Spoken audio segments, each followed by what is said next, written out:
Hey, it's Status. Today we're doing a tutorial on Songs of Syx. This is version 67. This should be the last 67 patch, so this should be like the definitive version 67 guide. From the beginning, getting started. So the goal of this guide is to get you in a new game, getting situated, like a little bit of a foothold, and kind of get you off to a good start. Because Songs of Syx is really a game about incremental improvements. It's a snowball game.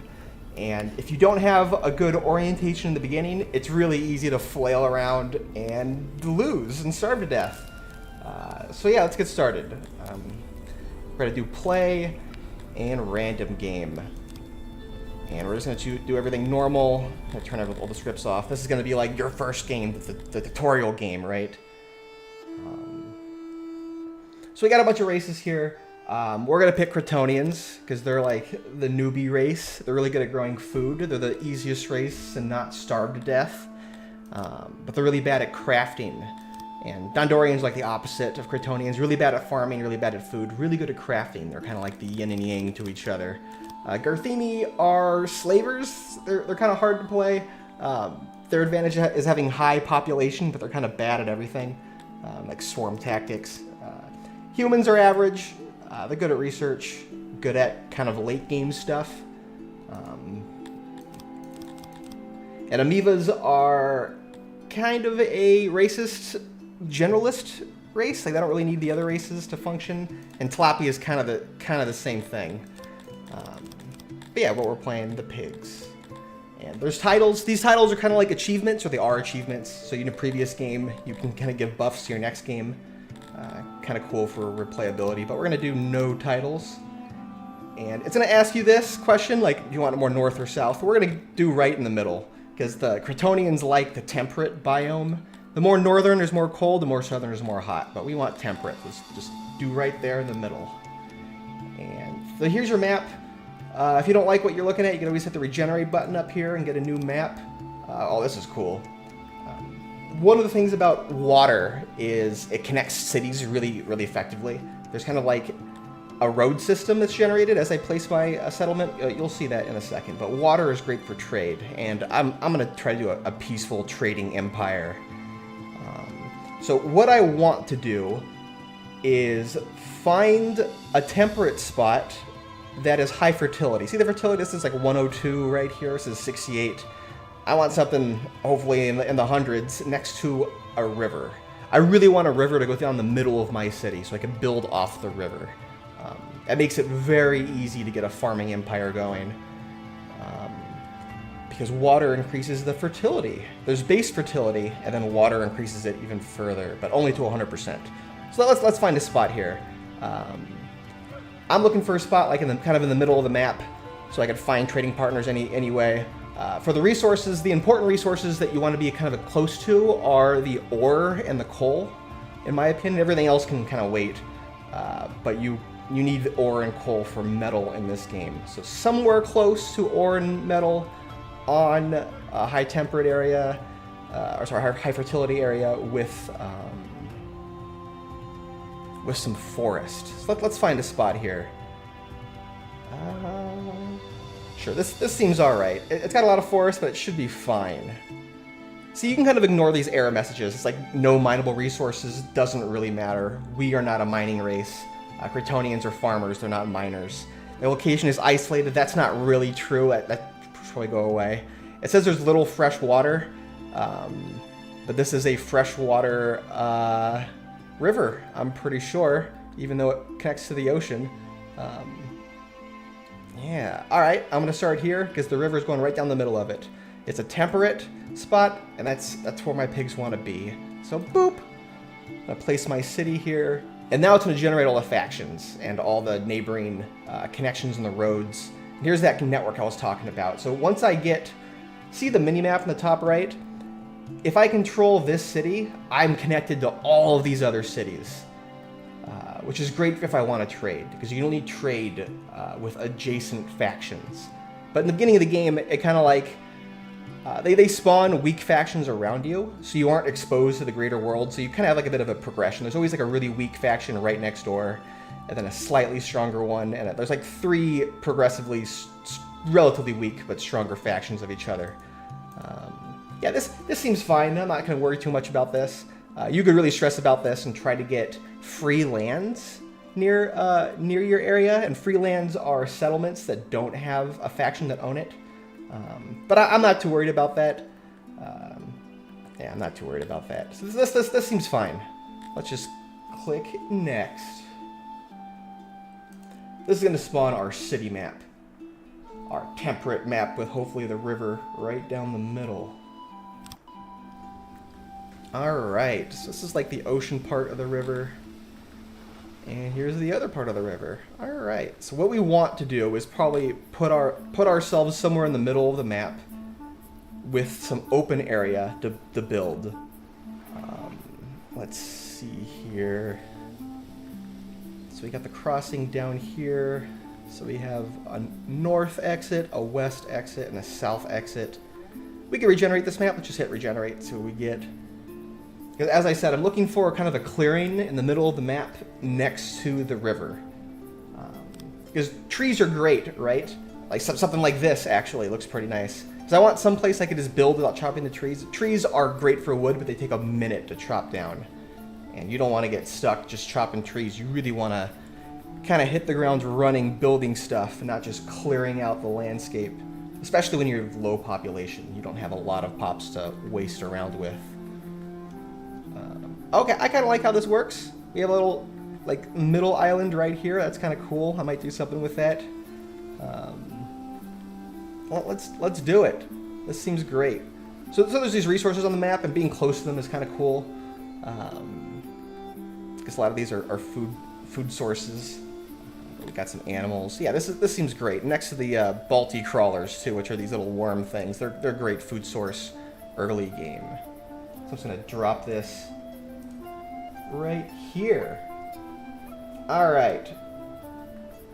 So before we even unpause the game, we've just kind of started. You get 10 dudes. We have all this UI stuff. Let's just kind of go over it real quick. So we got 10. Here's our pigs, and you kind of give them tasks, and they go out. They govern themselves. You kind of say, hey, build this, and they just do it when they can. Let's click on over here. This is like the first button over here, like your plebeians menu, and it'll show you like here's all the information. It's kind of overwhelming at first, but loyalty is what matters the most. Whenever this is less than 100%, bad things happen, and happiness matters second, but happiness is almost less than loyalty. This game has just started, so these numbers are like kind of low. As soon as they start eating, they'll be happier, because they have like no food. They have nothing. They think there's nothing here because nothing's in a warehouse yet. Even though I have stuff on the floor here, this is like your starting resources. I don't have a warehouse, so it says 0 over here. This is like your warehouse storage, and they really only are aware of what's in your warehouse in terms of like what would make them happy. Yeah, let's check it out here. So in the first tab, population, it kind of shows what the population would affect them. So they like being the majority. Everyone kind of likes being the majority, and they don't really care about any of these other factors. They're not a big fan of slaves at all. They don't like slaves of their own type or slaves of any other type. They're not a slaver race. Not a very mean-hearted race. So let's check out access. So this is kind of important. This is like the food. This is what you're going to be focusing on in the kind of the beginning of food. Not starving to death. Very, very important. Let's see here. This is like the access to the food menu, but there's also this food button, and these are probably the two most important things to take care of in the beginning of the game is knowing what this is. So this is showing me all my food production, all my food storage, what they eat. Pawns eat once every other day by default. So I have 10 pawns. They eat every other day. So it's 5 a day. Let's see here. Yeah, so they have a food preference. Don't worry about that. It's really all about just not starving at all.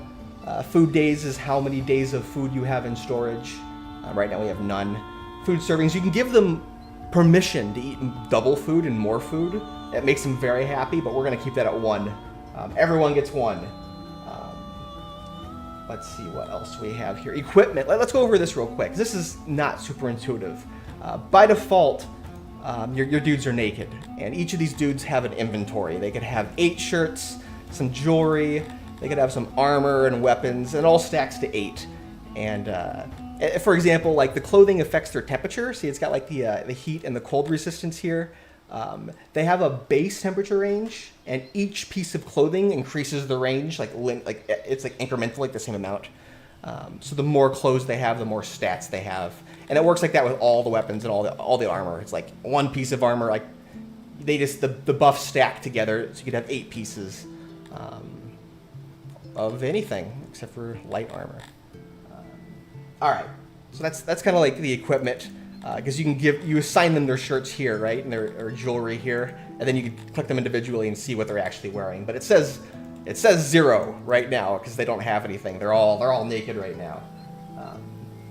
Not a huge deal in the very beginning, but you will want to get them clothes eventually. Let's see here. So there's a service tab.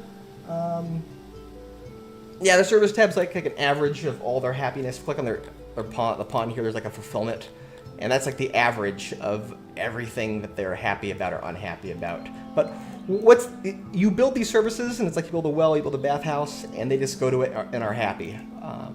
But what's a little bit more complicated is this environment. The pigs like certain things. They like certain materials. Like the pigs like to be around wooden structures. That's what this building preference is. 100% on the wood structures, 100% on being outside. They don't like to be in caves. They like to walk on roads, but there's no roads right now. They like the climate. We're intemperate. Certain races have racism. They dislike or like other races better. That's what this is. Like, if there's other races they dislike. If you click on this little help button here, it'll tell you. Like, they really don't like the bugs, the Garthini. Not a big fans of the amoebas. So if you had a large portion of them with the Cretonians, this would be low, the others.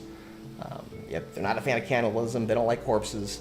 So this first surroundings bit is like what you are going to design your city around them. They like lights. They like space. They do not like dread. They like harmony.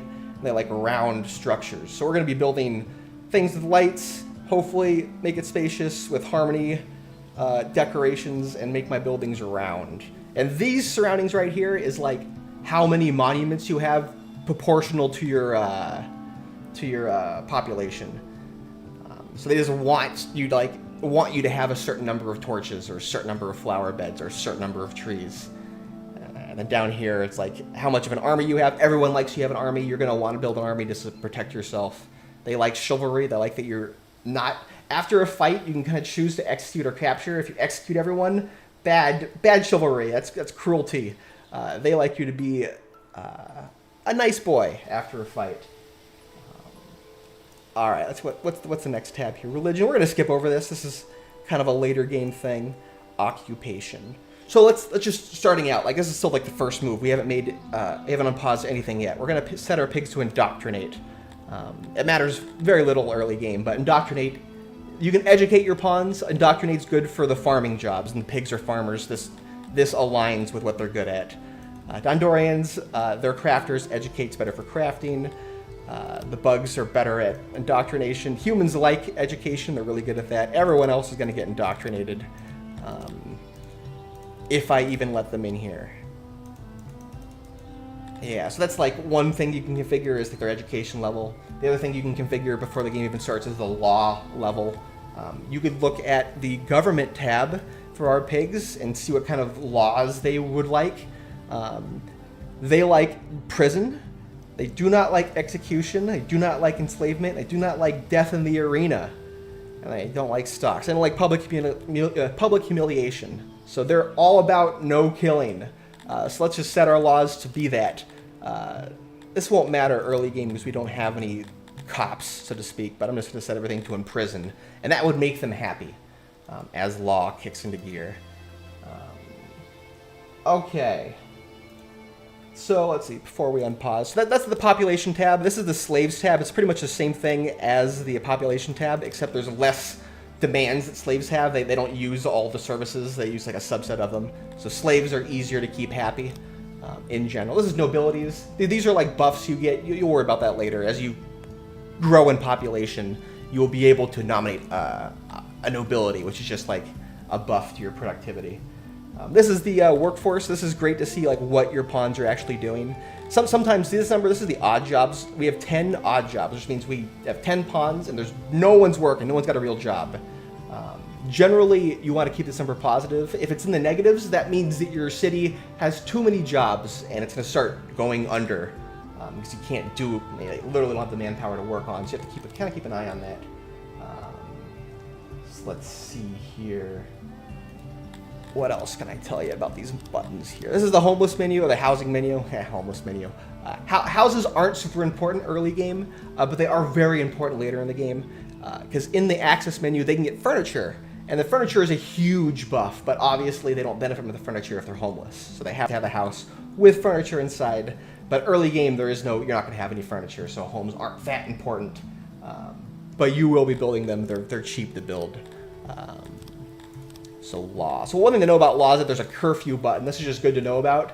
Whenever you have bad things happen, like say you have like a raid and there's like military units in your base, or there's a disease running through your city, you could tell everyone to go home. That's the curfew. But it's the 24 hour. That lasts for 24 hours. Here's the health menu. Not super important early game, but as you grow, health becomes a problem. It's like you have enough wells, you have enough bathhouses. And if you don't, disease will break out. That's the food menu. Oh, here's the army menu. By default, they give you 4 divisions, and nothing here is going to happen until you build a training station.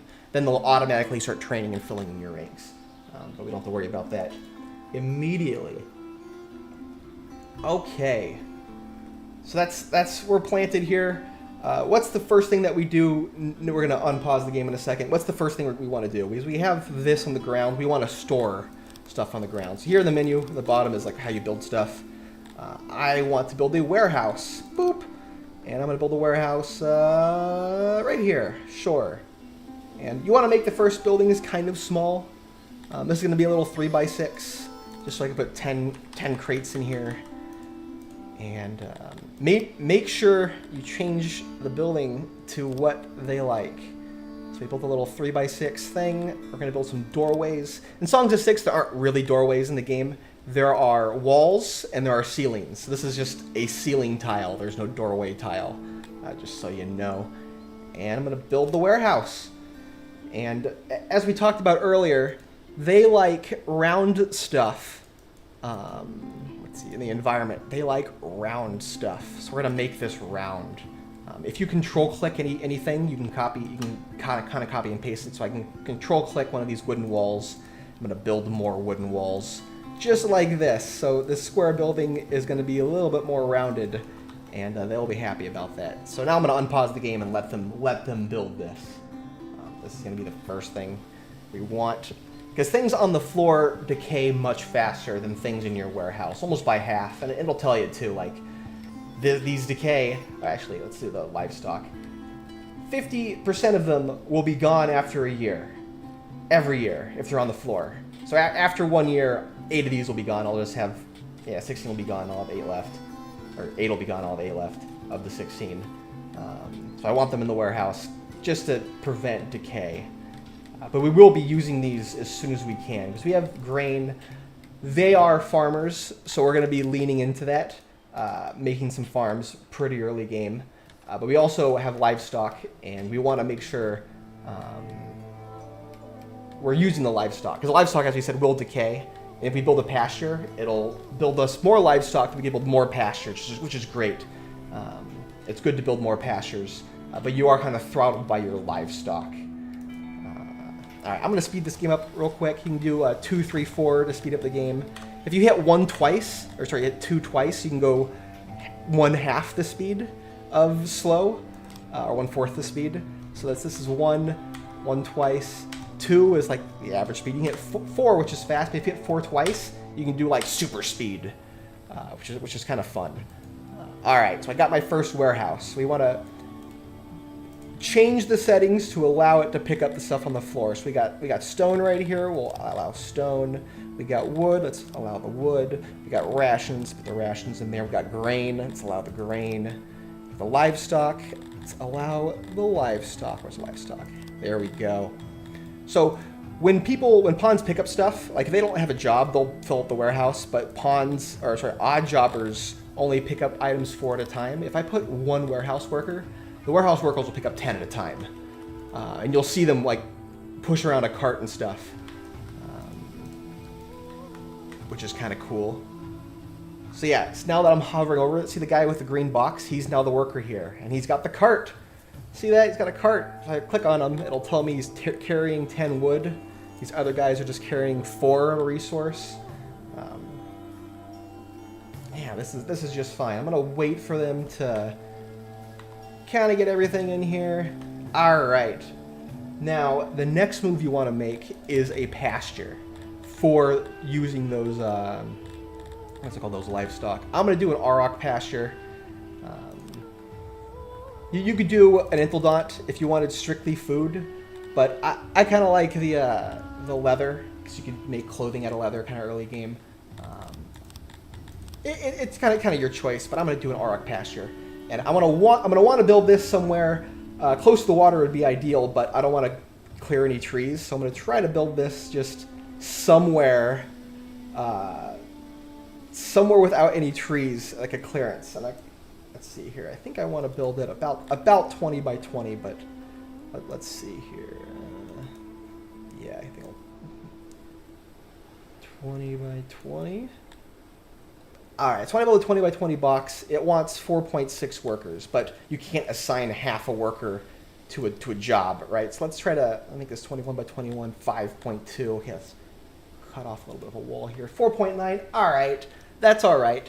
So that means 5 workers will work here, and there'll be a little bit of wiggle room, and that's all right for our first pasture. So these are solid blue, for the pasture, the solid blue blocks are impassable. It's gonna build a little bit of a wall here. So you had to put a gate through the wall. So I'm gonna put a gate right there.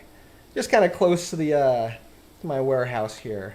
And almost all these buildings have like an efficiency rating. They have like this secondary building you could build. So just gotta build enough of these so the efficiency rating goes to 100. You gotta make sure you got 100% here, otherwise it'll just work worse, work less efficiently. All right.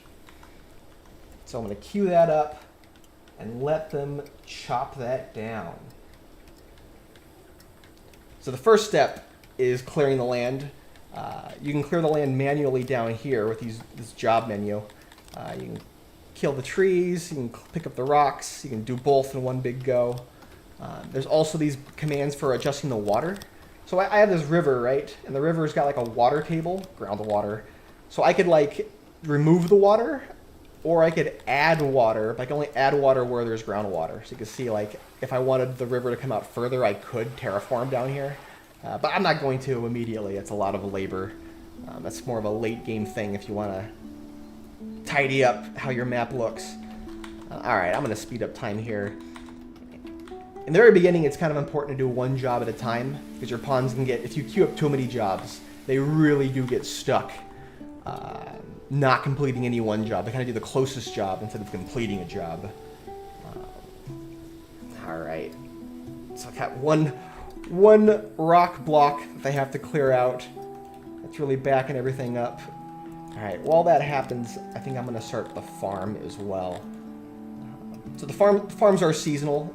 Every year you're going to have a harvest. And this is why we started next to a river. Building the farms next to the river, you're going to have like 100% fertility coming out of the gate, and it's going to be good for you. It's going to be very good for your first couple of years. Man, there's a lot to clear right here, but whatever.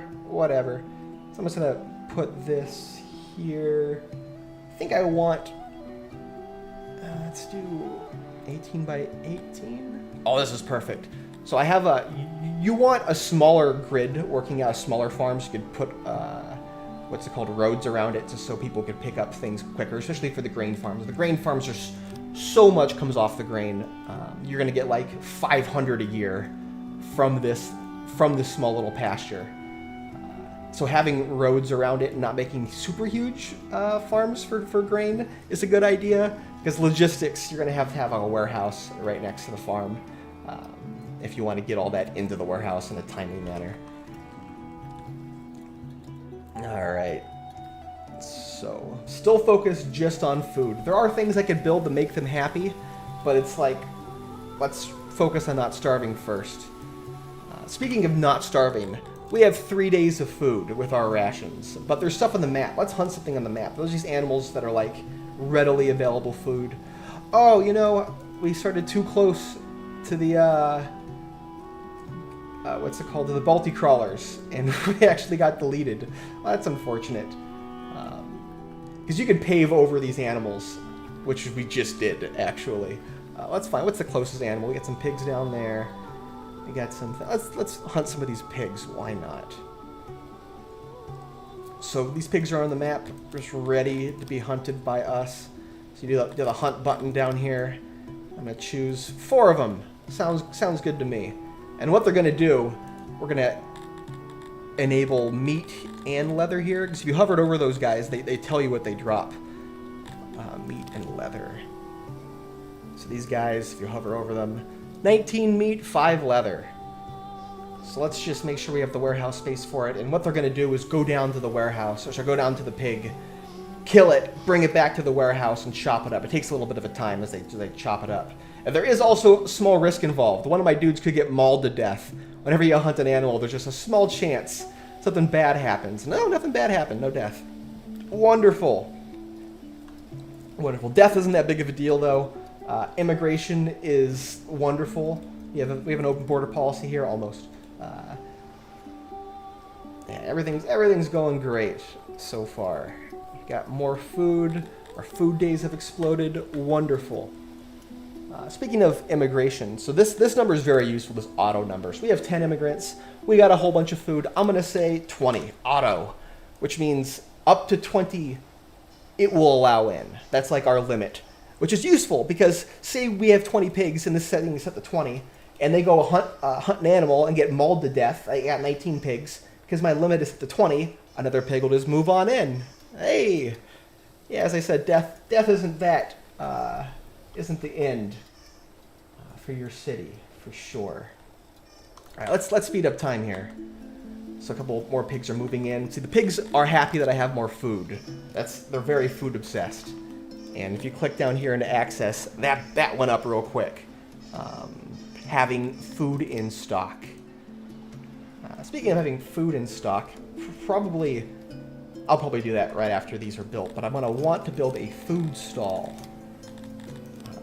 Food stalls are great because they make them happy for eating food. Because they can eat out of the warehouse, but if you have a food stall, the food worker will take it out of the warehouse and they'll eat out of the food stall, and that'll make them happy. Or happier, more rather. And that's under distribution, food stall. Yeah, let's just build a food stall here. I'm gonna get a little bit clever with this. So you could build it like this, and this is how I think most people would build their first food stall, is like this. But if you build it in this, you can't actually build it like this because the roads are on the left and right side, and inside the square, the roads have to be accessible. So when I do this, it's kind of like cut off on the left and the right side. But if I build half of one, I can put the roads in the middle, and that actually works, which is kind of cute. I can make that a little bit smaller. It's like a small optimization. Building in this game is kind of a bit of a learning curve, but hopefully I can give you some inspiration so you aren't just stuck early games. Like, how big are my buildings? Because you want to make your buildings pretty small. It's kind of as small as you can get away with early game, so you can build one of everything. Because having one of everything really goes a long way. Like having one food stall and like one well, one speaker stand, one lavatory, it's a shit house, one hearth. We're going to build all these things soon. But really, we need to be focusing on generating food instead of making our dudes happy. Because they'll be happy enough early game. Like usually the game doesn't give you, even though they're not 100% loyalty, they're not going to riot in their first year here. Speaking of year, so the seasons are 4 days long, and there are 4 seasons in a year, so a year is 16 days. And these farms follow those 16-day years. And so do these guys, like these random farms, these wild farms. There's going to be a point in the year, and only a small point in the year, where you have to go and get, you have to go and harvest it that part of the year. So I'm actually going to queue up these jobs now, because I'm going to want grain. I'm going to focus on grain for the most part. Grain is probably the most efficient food to grow. The downside to grain is you can't eat it right off the ground. You have to bake it, so you have to have a farmer and a baker. But that's not a bad thing, because grain lasts a long time. It doesn't decay. So you can keep grain in the warehouse and bake bread, and bread goes bad pretty quickly, but you're constantly creating new bread. So ideally, your bread's eaten before it goes bad, right? Okay. So this, the food stall is kind of handy because it'll literally hold food, so it kind of gets some stuff out of your warehouse. And things in the food stall do not decay either. It's a big, can be a little bit of a big deal early game because meat decays really fast, 100 a year. So yeah, if it's out on the floor after a year, it's all gone. And in your warehouse, half of it's gone after a year. Okay. So we got the first pasture done. That's great. Half of our workers went to work for it. Beautiful. And they're taking the, what's it called, the livestock and using it, which is great. Because that'll generate more livestock, and I can build more farms and get that snowball rolling, as I was talking about. It really is about setting up your first steps. Because you need food. And it's kind of a balance between getting your farm set up, getting the bakery set up, getting that pipeline set up for your food, while hunting on the map at the same time to kind of sustain you until you get there. Yeah, and it really isn't that hard to sustain yourself as long as you keep an eye on this number right here, as long as you don't fall below. Oh, production's going up. Cool. Cool. So that's coming all from the pasture here. Yeah, 1.6 meat. Yeah, I'm still in a downward trend, right? But that's not the end of the world here because I have those livestock just on the map. And all right, I think I'm actually going to stop right here, and I'm going to probably pick this up in another episode. But this is like the first steps of just getting started.